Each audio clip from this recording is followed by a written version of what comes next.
Fred, thanks. The staff does a great job. Yeah, thank you. Thank you Gioffre. so much.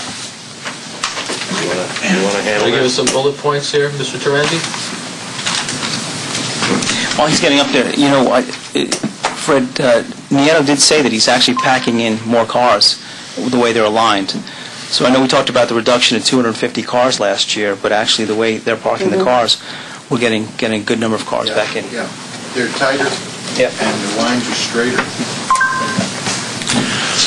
Okay, the July numbers, as you can see, the revenues are down from compared to last year, which we're well aware of.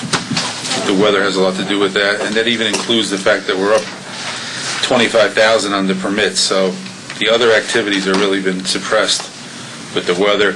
The other income, I don't know if we're going to make budget on that. We have 52,000. We didn't get the volleyball money yet, did we, Bishop? That's usually a decent-sized number. No, I don't think we did receive that. So there's a couple of big numbers that'll come in late August, September that may help that number, but I don't think we're going to make 52,000. What about John's payment, the second half? Yeah, that's it. That's in. So that's Yeah. included in the numbers? That's included in the numbers. So the preliminary document I showed you did not Yeah, have. there was a late We checked it deposit, out. and then we double-checked it. Sam, Yes. as long as you're looking at revenue, the permits for the annual parking, you showed that 9 permits for $12,000. That can't be. I mean, I didn't do that report. No, that Terry did that. there has to be an error. We'll check it. Yeah, because, I mean, I'm talking about revenue, that would reduce that by Yeah. about $10,000. You're absolutely right. So can you just double-check that number? Sure. Thank you. As it relates to the expenses, just to give you an overall of what happened, the payroll is up to the last day of the month. Everything is accrued as compared to what happened last year, where we had cutoffs. Maybe we had 7 days we missed, so maybe we didn't. That payroll brings you up to July 31st, okay? So those numbers are as they happened. We got some positive numbers on the attendance, and obviously, I guess the security number looks good too. Not the security number. The groundsman. Last year we were at 84,000. This year we're at about 53,000 with regards to the groundsman. Last year we were at 32,000 with the attendance. We're at about 18,000. So I believe, based on the way I see it, our payroll number, we should do very well compared to budget, compared to last year. The other expenses, I don't really see anything that jumps off the only coding there on the miscellaneous. You'll see a number 10,455. We only had a budget of 2,000. Included in that number is a $7,400 number that we paid to Carpe Diem. It was an unbudgeted number for what's Mrs. Auslander? Auslander. Yeah, for the that was the grant. And that had to be submitted by September 1st? The grant has to be submitted by September 1st. Theoretically, I could not show that as an expense this year. I could show that as a deferred charge if I want, and if we get the grant, I could apply it against the grant. But right now, it's sitting there as an expense for this year. The repairs and maintenance, grounds and buildings, is a little down compared to budget, but we may have some bills that are in the backlog there, but that I haven't seen. But other than that, you can see we were to the good by about 132,000 last year. This year we're to the good about 84,000. So you can see we're trending lower on the bottom line. And based on the conversation I had with Bishop with regards to the bad weather the first 15 days of August, we're going to take a shellacking on the revenue. I have some questions with respect, Chair, with respect to the line items. It might be the fact that you've accrued everything as opposed to last year, the cash. I think we'll make the budget, but I see that the cashiers and the lifeguard lines are certainly up from last year, even though the weather is. So is that attributable a little bit for the difference between the accrual method? I would say that we're probably down on that. But the fact of the matter is that I probably have more time in there. In other words, that bringing it up to the accrual is skewing the numbers a little bit. But I think apples to apples, we're probably down on that number, right, Bishop? Just to remind the commissioners, one of the things that we did this year to try and get a more accurate salary number was we eliminated a 7-day delay in paying the employees. So we accelerated by 1 week. Now, to give you an example, at peak cost, 1 week is approximately $25,000. So if you looked at the 515 number, that is including that extra week. That would not be reflected in the 335, 621, 298. yeah, 335, 621 number. because there we had an 11-day delay instead of a 4-day delay.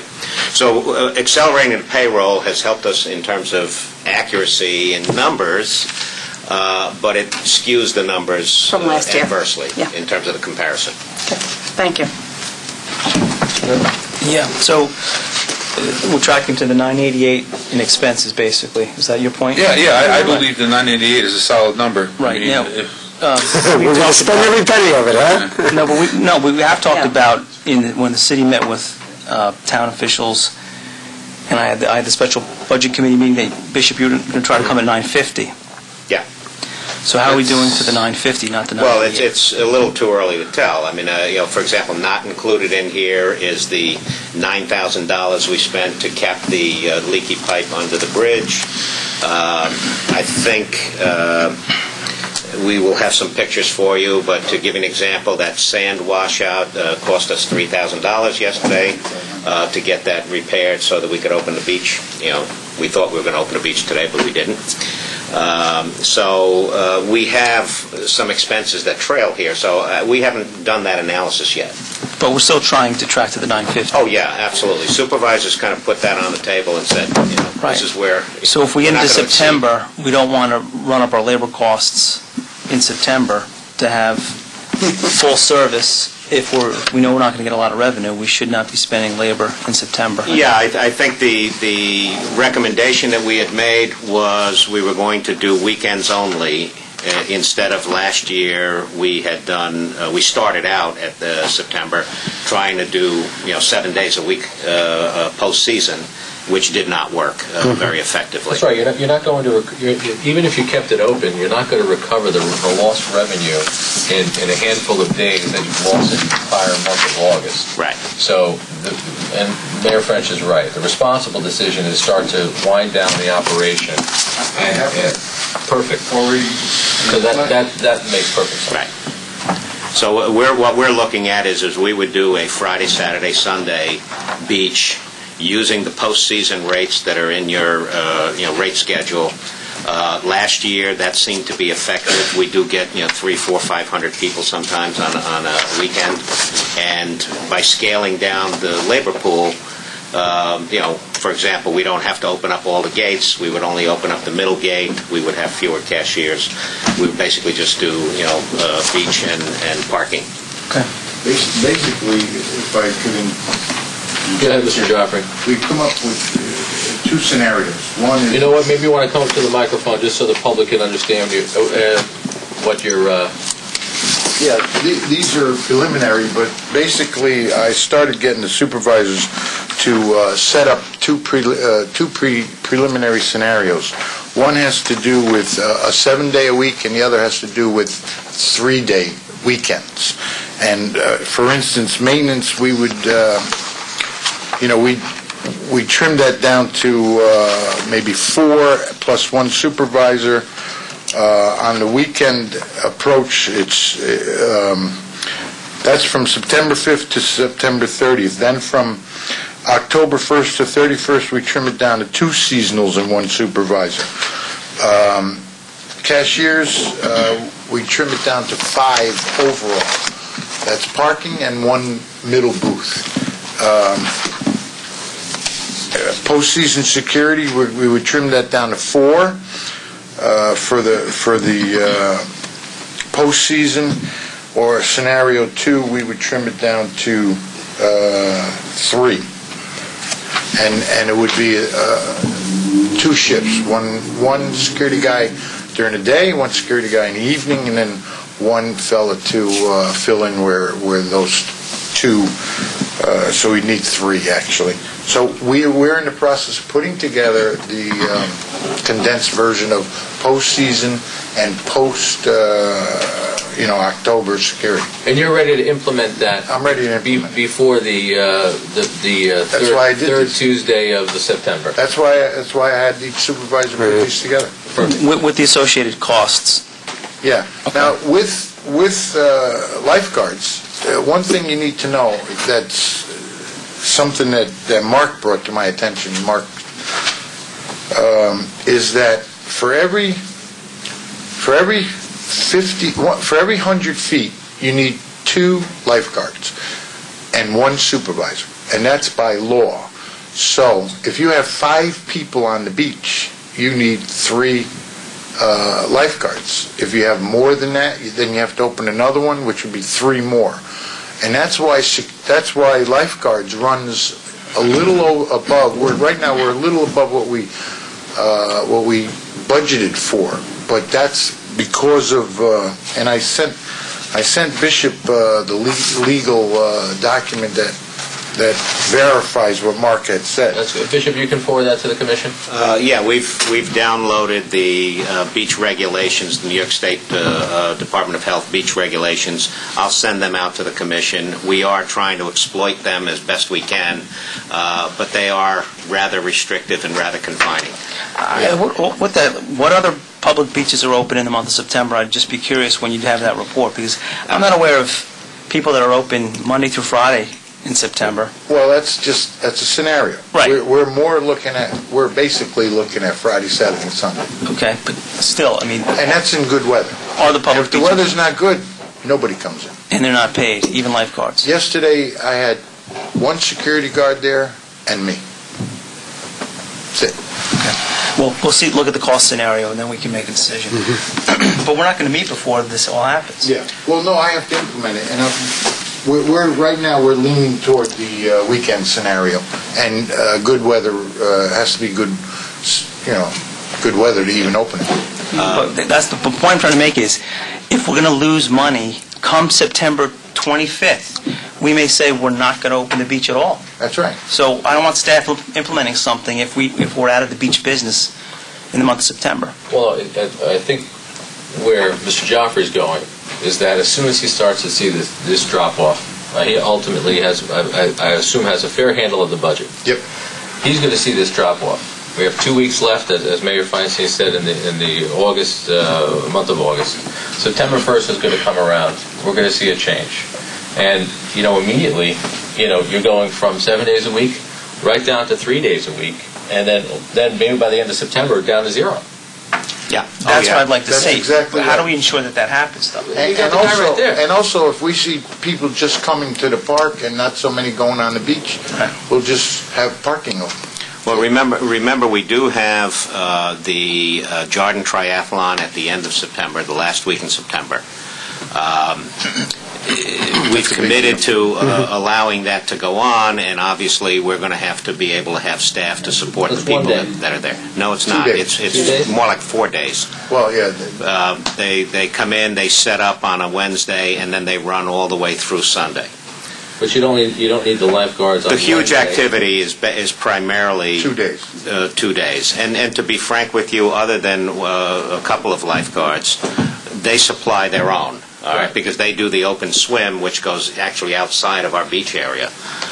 So they supply their own lifeguards. They have people in boats and all kinds of support craft and everything else.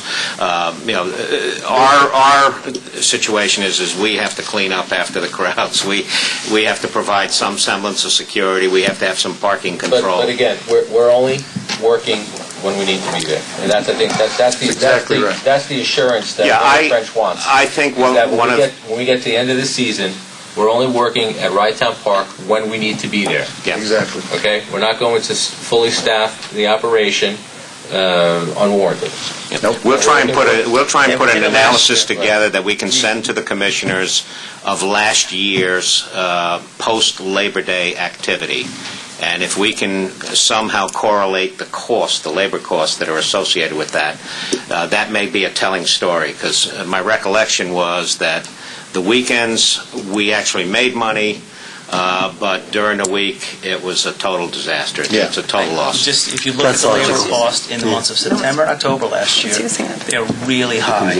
And the average person would say, wait a second, the beach, nobody goes to the beach in September and October. Why is our labor cost so incredibly high? I don't want to have that conversation. I want to be proactive and preemptive. Very good. Mr. Gioffre, that's your marching orders, right? No problem. Very good. Thank you. Thank you, Bishop. Thank you, Mr. Gioffre. Mr. Terenzi, is there anything else that we need? Somebody's got any questions? Any questions from the Commission? Are you reconciling this now?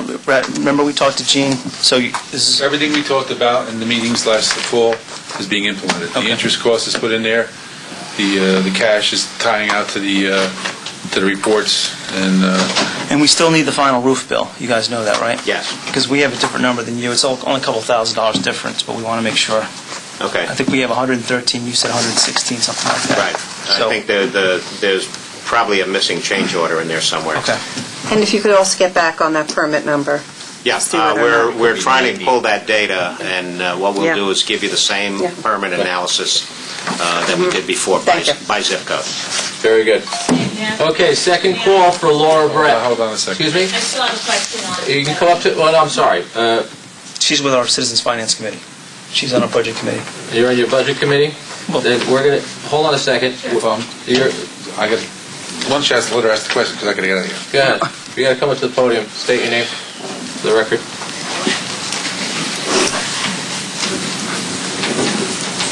She's worked with her. Understood. Thank you. My name is Paula Schaefer. I'm part of the Rise Citizens Finance Committee. I just have a couple of questions about the revenue for the season. I mean, you know, we keep talking about how far behind we are relative to last year, but we actually budgeted $100,000 less revenue this year than we did last year. So in terms of trying to hit the budget, I haven't seen the sales report for the month of August, any beach sales. No. How are we doing for the first 10 days of August relative to last year? At the moment, I can't tell you, but I can tell you that at the end of July, I think we were about down 107,000 in terms of year-to-date revenue. We suffered two Sunday losses in August where we closed. I'm thinking we're probably 25,000, 30,000 below just the August to August comparison at the Okay. moment. Because, I mean, I just tried to look at the numbers, and it looks like just if we look at the beach admissions, the parking, and the permits, we have revenue year-to-date through the end of July of about $600,000, which means if we're, you know, on those same items, so forget Seaside Johnny's, forget other income, we need about $180,000 to make budget, right? Last year in August, those items did $260,000 of revenue in August and September, so for Labor Day weekend. So it just seems that we'd have to be, and you're saying we are, but it just seems that we'd have to be way off of August last year to not make up some of the Well, deficit that we you're already right have. in identifying the... Because we already have, I mean, we're already $100,000 lighter because we budgeted for $100,000 lighter. So, I mean, I just think that maybe Bishop, Mr. Nawaka, we can look at those numbers Yeah. and sort of look at it that way, because I just think August and September would have to be way, way off for us not to be able to make up some of what we are. And then just in terms of the expenses, and we're still working on this analysis, but I tried to look at the wage expense, because the way we did the budgeting is we said if we had 100% operational day, what would it be, and what would that revenue, would the cost of those salaries be? And so what we tried to look at is through the end of July, what's that 100% number? And it looks like your groundsmen are tracking well below that number. Like, you know, they should have been at sort of like $73,000 and they're at 50, right? So the groundsmen are way below the number. The lifeguards are right around the 100% number through the end of July, as are cashiers. So they didn't really weather adjust that much, but I'm understanding from the operations that it's not really that possible all the time to weather adjust cashiers and lifeguards, especially lifeguards.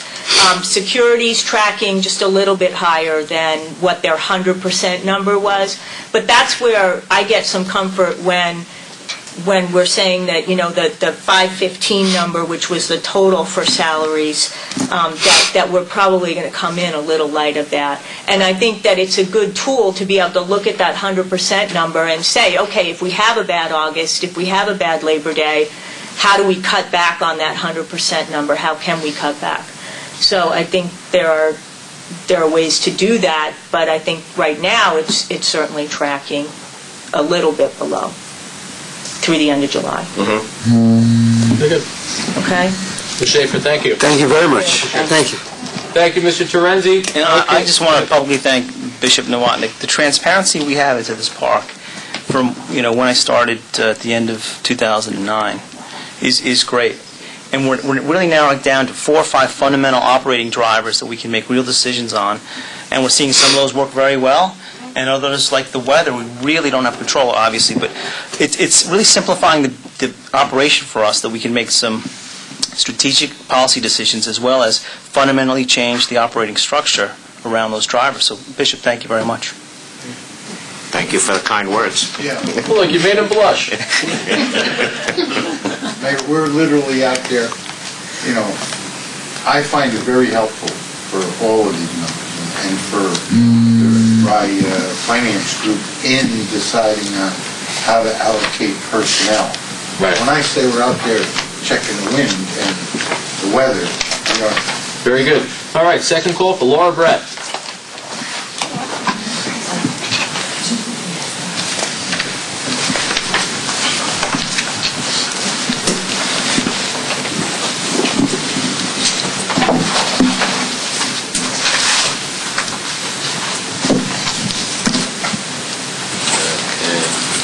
Flip that little leg around. That's it. Is there a way that we can turn that so the home people at home can see it also? Thank you. There we go.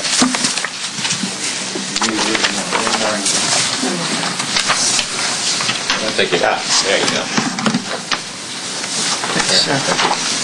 Oh, okay, so you have a... Hello, my name is Laura Brett, and I live at 661 Milton Road in Rye, New York, and I'm here on behalf of the Rye Historical Society, asking the Commission to approve a historic marker that we'd like to place in Ryetown Park. The Rye Historical Society is undertaking a project that we call Walk Rye History, and it's really a way to raise people's awareness of all the history that we have in our area. This part of Westchester County has history that spans back to the pre-Revolutionary War era, through the Civil War and the development of the railroad and the Industrial Revolution that built up our neighborhoods and our towns. And we tend to be a lot less aware of our history in this region than we are in many different regions. If you go into New England, you'll see many towns that have historic markers throughout town. As part of the Town of Rye's 350th celebration, we talked about doing a tour like this as part of the celebration, but it takes a tremendous amount of time and effort, and we just didn't have enough time before the 350th celebration to get it in for 350. But Joe Carvin, Commissioner Carvin, and I talked about this, so I know he's supportive of this project. But at this point, the Historical Society, after about a year and a half worth of effort, where we've coordinated with the City of Rye and all the neighborhood groups and not-for-profits around Rye, we've done a lot of work to prepare this tour, and it's of about 22 different sites in and around Rye that are historic. Some of them happen to be in the city of Rye, and a couple are not actually in the city of Rye, including the one that is in Ryetown Park. It's in the jointly owned property at Ryetown Park. So the Ryetown Park is obviously a very historic property. It's on the National Register of Historic Places and has a significant amount of history that people can't help but notice when they walk through the park with the beautiful buildings and the landscaping. This sign in Ryetown Park would just call attention to the history of the park and give people another way to appreciate the park. We are very open to working with the Commission about where that sign would be placed in the park. We have a tentative placement of the sign being in sort of more the pedestrian entrance at the corner of Rye Beach Avenue and Forest, because there's sort of a small entrance there where a lot of people walk in the park. The signs will be approximately 18 by 26 inches, which is inside the white border, and they will be laid out like this. This is not the Rye Town Park sign per se. It's just a sample of one of the signs on the tour, but it'll be like this. It's about 200 to 300 words with 3 to 4 pictures on a panel. I believe there are 4 pictures identified for the Rytown Park. And that's approximately the size? That it's slightly smaller than the poster board. It's but it's With the cutout that you have in right, there. exactly. Gotcha. And it will be mounted inside the packet I gave you. It shows you the mounting. It's going to be mounted on a post that comes up off the ground about 45 inches high. And the signs will be made out of a composite material, and I have a sample so you can take a look at it. They are guaranteed for 10 years against graffiti and scratching. That was my question, since we've had a problem with one of our signs in one of our parks, and it was not graffiti. This is graffiti protected, okay. The company that manufactures these signs guarantees them for 10 years against graffiti and scratching. That's great. So they will replace them if there's something that we can't remove. And the Historical Society has agreed to, they need to be cleaned annually, and the Historical Society has will undertake the task of cleaning all the signs annually. So, if I'm happy to answer any questions you have about the signs in particular. The actual colors of the signs, we also have a sample of that I can share with you. What is, Laura, what is your timeline? We are working towards installation in the late fall. Okay. And the city will install them, right? The city of Rye is installing the signs, yes. Very good.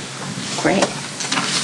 I think this is fantastic, actually. I'd like to recruit you to share some of your ideas with the Portchester Historical Society. Thank you for your energy, actually. And to the extent any local towns want to coordinate with our project, we would be happy to network and work together. So and Laura, your remarks about us not really appreciating the great culture, the historical past that really surrounds us is really very, very true, I think. And that's not an indicting statement against anybody, but yeah, wow, we're very rich in that history.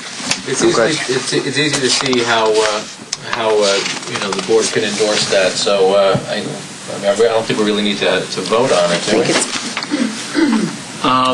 Let's get something for the record, though. I think it's... Yeah, motion refer to staff for their approval subject to conditions. And obviously part of that is, Rytown Park is already on the historic registry, and this is just underneath that umbrella. So I agree with the commission and Mayor Phillip and his sentiments. And Laura, good luck, and I thank you for your time and effort. Thank you very much. Very good. And you'll come September 14th? Yes. Okay, same thing. Okay, I'll put you on. Okay. There's a question. Yeah, I'm sorry.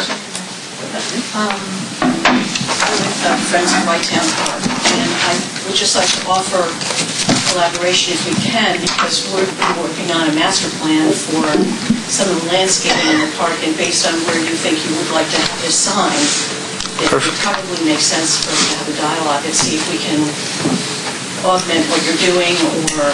I think that's terrific. I meant to offer to work with the Friends on a specific placement for the sign, because we will defer to staff in terms of safety, but we'd love to work with the Friends on the placement in terms of... Yeah, they're important stakeholders. Right. Okay. Very good. Okay. Landscape outsourcing. I'll bring this forward from the town of Rye. Ultimately, Supervisor Carvin would have been bringing this to you. But very simply, the town of Rye has entered into an agreement. We went through an opportunity to review the savings and the vendors that could potentially save the town of Rye money in the short term and reduce our expenses in the long term. And we have gone forward with outsourcing our landscaping. And we give a strong suggestion, and we're looking for the endorsement wholly from the Rytown Park Commission. It's something that we'd like to do as well for Rytown Park. Mr. Nowanick, do you want to give us some flavor? Yeah, the project actually initiated at the town level. When we went out to RFP and then subsequently to go out to bid, we included Rytown Park. Again, understand that Rytown Park is to some degree supported by our full-time staff. but most of the work is being done by seasonal employees at Rye-Town Park. The long and short of it was we wanted to explore the opportunity, see if there was a cost saving. And sure enough, there was. And the Rye-Town Board went ahead and said, fine, all of the properties that the Rye-Town is responsible for were included in the bid process, and